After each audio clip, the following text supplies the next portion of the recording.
Hi, angel friend. I'm Kathy with angelspeaker.com. Today we'll be talking about an end-of-life conversation you can have with a loved one to ask them to give you a sign they're doing well once they're living in the heavenly realms. This tends to be one of the easiest end-of-life conversations to have, so it's a good place to begin to set the stage for the in-depth conversations that you'd like to have later. My husband Doug joined the heavenly realms in 2013, and he was ill for about a year and a half before his passing. Because he had a near-death experience as a child, and because I've seen the invisible world for over 20 years, we were both very open about the subject of death. This helped us be able to have candid conversations about how he wanted to be cared for at the end of his life. Of course, first, it's most important to be sure to have all the legal paperwork in place that you'll need. That includes a will and any other documents you may need, such as a durable power of attorney for health care. Once those things are taken care of, this conversation can open the door for more difficult conversations in the future. Doug and I talked a lot while sitting at our kitchen table, looking out the window into our wooded acreage. We loved living in the country. One day the topic turned to how he would reach back out to me once he was in the invisible realm. Because the window we looked out was a bay window, it jutted out into the covered porch of our home. The porch was surrounded by a handrail. The many birds that visited our home loved to sit on the handrail, except they never sat on the railing in front of the bay window. I think the window was too close to the railing for the birds to feel comfortable there.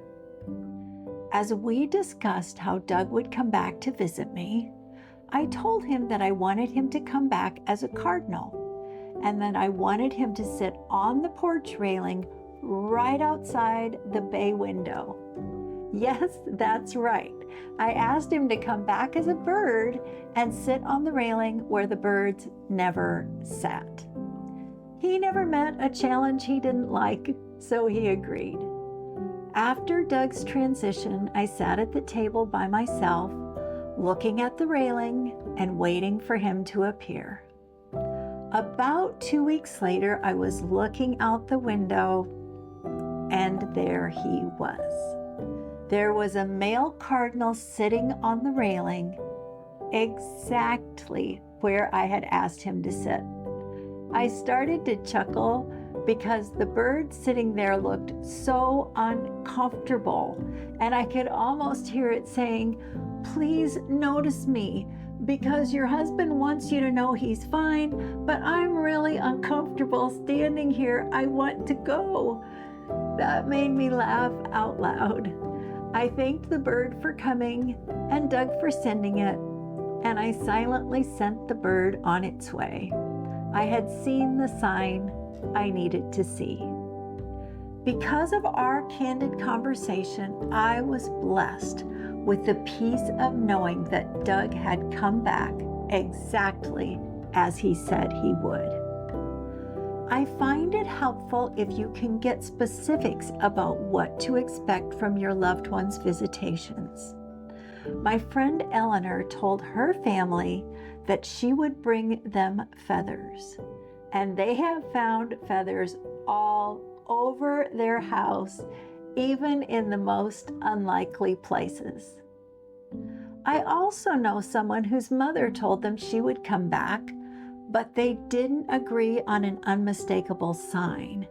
It didn't occur to them to be so specific. When their mother's soul left her body, they told me there was an amazing sight.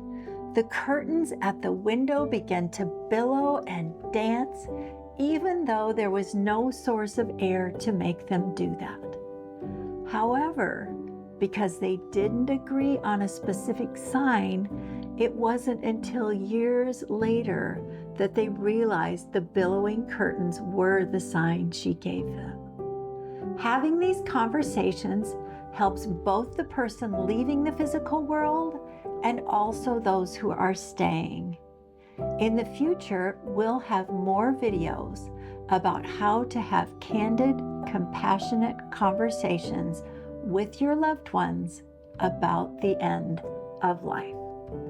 Be sure to watch the pancakes video we've linked here to learn about another time Doug came back for a visit. This visit made me laugh out loud. Has a loved one visited you? Please share your story in the comments below. You never know how many people you may help. Also, if this video has helped you, please subscribe and click the like button. Let me know other topics you'd like to hear about. End-of-life conversations can be hard, but they can also be so rewarding. For more info, visit angelspeaker.com. Thanks for joining me, and I can't wait to see you next time.